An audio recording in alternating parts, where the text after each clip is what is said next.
New Star Wars movie reportedly being announced at Star Wars Celebration 2023. So Star Wars Celebration in the UK at the end of April will apparently have a movie being announced, and this is a big deal because it's the first movie since the sequel trilogy. What direction is this going to go?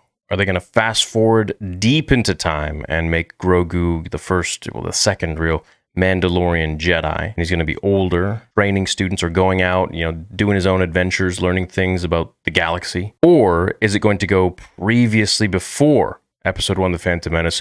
Will we cover the Old Republic? Will we cover the new Disney High Republic? What are we going to, or are we going to go into the sequel trilogy? Which era are we going into? There's been an awakening, folks. Have you felt this? That'll be many things at once. The shiny new Empire World exclusive, the Mandalorian Season 3 issue hitting the shelves, the fact that Mando and Grogu's return is now fewer than 2 weeks away, and the jelly bean stealing antics of the freshly released first clip from the show's return dropping online too. But wait, there is another. Star Wars Celebration is on the horizon, this time touching down on the planet London in early April and likely bringing fresh goodies from Mando, Ahsoka, Visions, Season 2, Skeleton Crew, the concluding half of Andor, and maybe something else too. According to a report on THR, this year's celebration will include the unveiling of Star Wars' upcoming film plans. Whether that's a single film for a grander slate is unclear, but if so, it'll mark a shift for the series, which, since 2019's Episode 9, The Rise of Skywalker, has focused its efforts on streaming series for Disney+. Right? Like, I personally think that they make a ton of money on Disney+, right? I was talking about this earlier today with Gideon, and we were like saying, look, $10 a month at how many subs do they have? Like 100 million or 200 million or something like that. Let's say they got 100 million. That's $1 billion every single month. That's $12 billion a year. Now, I know they have a big overhead to make all these shows and things happen, but they're still hopefully going to be making money, I guess, in the end. And I say hopefully because, well, I want to get more Star Wars stuff, and I want it to be higher budget than, sadly, what they put into the Obi-Wan Kenobi show, which felt very condensed and not as grandiose as the Andor show, which I feel like all the budget should have gone into the Kenobi show, and better writing. In those years, various film projects have been reported on, from Patty Jenkins in Limbo Rogue Squadron, which apparently is canceled, to a Taika Waititi directed project, which apparently is canceled, a film for which Damon Lindelof assembled a writer's room, and something produced by Marvel boss Kevin Feige, but none of those have come to fruition yet, and it's unclear what exactly the next step for Star Wars cinematic future will be. We haven't gotten any movies, right? It's just been shows. Of course, with Celebration still over a month away, those plans could change. But if movie news was confirmed, it would certainly send a ripple of excitement to audiences who have largely experienced the Star Wars galaxy on the small screen in recent years. At last year's Celebration, Kathleen Kennedy told Empire that the future of cinematic Star Wars would take place around the sequel era of the sprawling timeline. We're moving further beyond the existing sequels as we look to our movie space, she said. Sequel era is what we talk a lot about in terms of where we're going to go with our movies and just how far out from that we'll go. Let's go very far. Let's go as far as humanly possible. That's very much the space we're concentrating on. Well, Kathleen, So yeah, look, I'm looking forward to The Mandalorian for sure. I just don't think that moving into the direction of the sequel trilogy for their next movie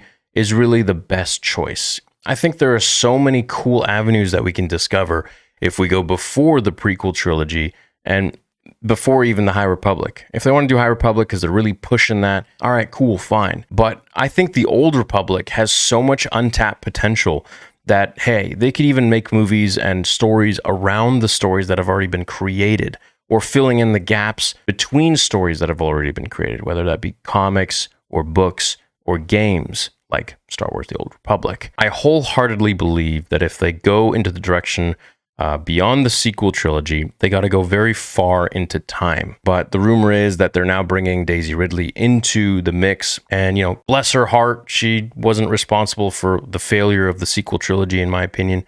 But they did, jerk her around a little bit. They didn't really give her the proper information that she needed, as she so stated, regarding her role as Rey, right? They didn't really tell her who she was, who Rey really is, until the very end, and they said, oh yeah, you know what, let's just make her a Palpatine, having no concrete outline of anything. Very Disney-fied thing to do, very corporate thing to do, to go into it half-baked and not have a proper outline. But I think doubling down on that and trying to perhaps add to that or embellish that or continue the story of something that so many people are divided by, I don't think is the best move at this point in time. I think the best move is to let the sequel trilogy simmer maybe a little bit more for maybe like a decade or something, or 5 years at least, and we go and we discover another period in time. You know, I think Jedi Survivor is really going to be bringing about the sort of feeling that the High Republic was a very interesting time. And with the Star Wars Eclipse game, it was also set in the High Republic, which is a time, you know, few hundred years before Episode 1, The Phantom Menace. Yoda's alive. He's very much in his prime. He's younger. Many other Jedi are still around. More Jedi. And the Sith are nowhere to be found, but that doesn't mean that they're gone. They're just in hiding. So that's a really interesting time in itself. But of course, my favorite would have to be the Old Republic. They were just a different breed. They were just different stories. It's very like much Lord of the Rings kind of thing, but Star Wars. And I really am fascinated with that era. So if they're really ever going to go into a certain time in Star Wars, I think that would be the one to dive into. Going after the sequel trilogy for me is just, I think it's a mistake. And I think if they don't have really great writers that can try and make sense of this whole mishmash that they've done, it's going to be rough. And the fans will be definitely, you know, having a hard time coping with it. There will be mixed reviews as always, like there is with everything, but I'm not really looking forward to a sequel trilogy or a sequel movie. I'm looking more forward to a prequel, you know, like way before all this stuff. I think the time in between, you know, episode 1 and episode 6 is interesting. I think the time between episode 6 and episode 7 is very interesting. But I think something more fresh and exciting would be to go way before episode 1, you know, maybe even 1,000 years before. We could even discuss the Rakata, you know, the old ancient empire of these alien beings who were extremely, extremely nefarious and very powerful, very technologically advanced, and they were around, you know, from the very beginning. We could go deep into the future if they want to do that far into the future, where we get more of the Yuuzhan Vong kind of characters who come in who are also technologically advanced, but more so organically technologically advanced. Beings who are impervious to the Force, like the Ysilamari, who Thrawn used. These were creatures that if you put them on your body, you were impervious to the Force. You had basically like, you canceled out the Force. It's a reverse Uno card. And that would have been pretty cool. They could go into that avenue. There's a lot of different spaces they could play in.